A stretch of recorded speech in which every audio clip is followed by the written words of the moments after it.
एक साधु बच्चा से बोला, बच्चा तुझे स्वर्ग मिलेगा, लाओ कुछ दक्षिणा दे दो। बच्चा बोला, ठीक है, दक्षिणा में तुझे दिल्ली दे दिया, आज से दिल्ली आपकी हुई। साधु बोला, दिल्ली क्या आपकी है? बच्चा बोला, स्वर्ग क्या तुम्हारा बाप ने खरीद रखा है जो तू उधर के प्लॉट इधर बांट रहा है? यमदूत यमराज से बोला, प्रभु आप धरती पर शराबियों की आत्मा लेने क्यों नहीं जाते? यमराज बोले, गया था, एक बार साला बोलता है, पीछे बैठो, आज भैंसा तुम्हारा भाई चलाएगा। एक बाबा किसी महफिल में गए, वहां सब उनका मजाक उड़ाने लगे। बाबा ने कहा, देखो हम फकीर लोग हैं, हमारा मजाक ना उड़ाए। लोग खूब हंसे। अचानक सबको दिखना बंद हो गया, सब अंधे हो गए, सब बाबा के कदमों में गिर गए। बाबा जी हमें माफ कर दो। बाबा जी ने जूता उतारा और सबको एक एक मारा और बोला, सालों लाइट चली गई है, कोई जनरेटर चालू करो, मुझे भी दिखाई नहीं दे रहा है। पप्पू चुप कैसे नरक से स्वर्ग में घुस गया। देवताओं ने पकड़ लिया और खूब पीटा। मार खाने के बाद बड़ी मुश्किल से उठा और बोला, तुम्हारी इन्हीं सब हरकतों की वजह से कोई स्वर्ग में नहीं आता है। बीवी बनाते समय भगवान ने कहा, समझदार बीवी दुनिया के हर कोने में मिलेगी। फिर भगवान ने दुनिया ही गोल बना दी, अब ढूंढते रहो कोना। भगवान ने दुनिया में हर आदमी को आजाद और समझदार बनाकर भेजा है, जब वह शादी कर ले तो भगवान की क्या गलती है? एक आदमी के कोई संतान नहीं थी, खूब मन्नतें मांगी, नंगे पैर तीर्थ यात्रा पर गया, भूमि पर सोया, सारे देवी देवताओं के दर्शन किए, बहुत दिनों तक उपवास किया। तब भगवान खुद प्रकट हुए, हाथ जोड़कर बड़े दिन से बोले, पहले शादी तो कर मेरे बाप। भगवान के घर देर है अंधेर नहीं। 3 से 4 महीने पहले ठंडे पानी के लिए दुआ की थी, आज जाकर कबूल हुई। अब टंकी से मस्त ठंडा पानी आ रहा है।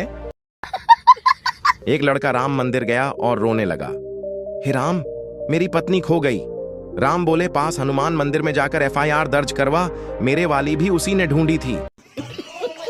एक आदमी बारात में बहुत रोब दिखा रहा था। उस आदमी के आगे पीछे 4 आदमी रिक्वेस्ट मूड में थे। न वह दूल्हा था, न दूल्हे का बाप था। पता नहीं ऐसी क्या बात थी। बाद में पता चला कि दारू की जिम्मेदारी उसी को दी गई थी। टीचर, पप्पू बेटा घर की परिभाषा बताओ। पप्पू ने बोलना शुरू किया, सर जो घर हौसले से बनाए जाते हैं उसे हाउस कहते हैं, जिन घरों में हवन होते हैं उसे होम कहते हैं, जिन घरों में हवा ज्यादा चलती है उन्हें हवेली कहते हैं, जिन घरों के दीवारों के भी कान होते हैं उन्हें मकान कहते हैं। परिभाषा सुनकर टीचर अभी ICU में भर्ती है। गली से एक भिखारी गुजर रहा था। एक घर का दरवाजा खुला था और अंदर बुढ़िया बैठी थी। उसे देख भिखारी बोला, खाने के लिए रोटी दे दो।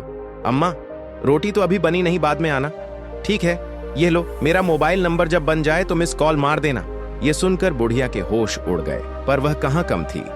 बोली, मिस कॉल क्या करनी, जब बन जाएगी तो व्हाट्सएप पर डाल दूंगी, वहीं से डाउनलोड करके खा लेना। ये सुनकर भिखारी बेहोश हो गया। बीवी के साथ में महाकुंभ नहाने प्रयागराज गया था। योगी जी ने वहां की सुरक्षा इतनी गठिया रखी है कि क्या बताएं। 3 बार बीवी गुम हो गई, तीनों बार पुलिस वाले ने ढूंढकर वापस कर दिया।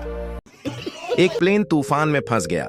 पायलट ने कहा, किसी के पास बचने की दुआ है क्या? तब एक बाबा खुश होकर बोला, मुझे आती है। पायलट, ठीक है बाबा, आप दुआ कीजिए, एक पैराशूट कम है। कैसे कैसे लोग रहते हैं। एक दोस्त की शादी में पंडित जी ने बोला, पूजा की थाली लाओ। तब थाली ले आया। पीछे से पूजा भागती हुई आई और बोली, खाना तो खा लेने दे कमीने। पत्नी, सुनते हो जी, आज भरी बस में मेरा अपमान हुआ। पति, वह कैसे? पत्नी, जैसे ही मैं उतरने लगी तो मेरे पीछे से कंडक्टर ने कहा, अब 2 सवारी इस सीट पर बैठ जाए। बुलेट ट्रेन तो उन देशों के लिए बनी है जहां समय की कमी हो। हमारे देश में तो अगर कहीं JCB लगी हो तो आधा गांव उसे देखने चला जाता है। ड्राइवर बैक कर रहा हो तो 15 आदमी आने दे में लगे रहते हैं। अच्छा है मैं महाभारत रामायण के टाइम पैदा नहीं हुआ, नहीं तो मेरी हरकतें ऐसी हैं 500-600 श्राप तो मिल ही जाते। ठंड का आलंब यह है कि एक मच्छर कान में आकर बोला, मां कसम काटेंगे नहीं, बस रजाई के अंदर आ जाने दो। आज मैं लव के बारे में बताने जा रहा हूं। लव श्री राम जी के बेटे थे। अधिक जानकारी के लिए रामायण देखें। एक नशेड़ी घर आया और ताला खोलने लगा। नशे की वजह से उसके हाथ से चाबी कभी इधर कभी उधर हिल जाती। पास खड़ा एक शख्स बोला, मैं खोल दूं ताला? नशेड़ी बोला, नहीं नहीं, ताला मैं खुद खोल लूंगा, तुम बस घर को पकड़ कर रखना, साला बहुत हिल रहा है। इस दुनिया में लड़कों का जीना इतना आसान नहीं है। शादी में अगर लड़के थोड़ा खुल के नाच क्या लेते हैं, मोहल्ले की औरतें कहने लग जाती हैं कि बहन ये भी पीने लग गया क्या। कचौरी खाने के बाद मैंने दोस्त से कहा, पेमेंट में दे दूंगा, तुम रहने दो। उस कमबख्त ने 10 कचौरी घर के लिए भी पैक करवा ली। अच्छा है कि मरने के बाद मोबाइल साथ नहीं ले जा सकता, नहीं तो कुछ लोग ये भी पोस्ट कर देते, यमराज के साथ बिताए गए कुछ हसीन पल।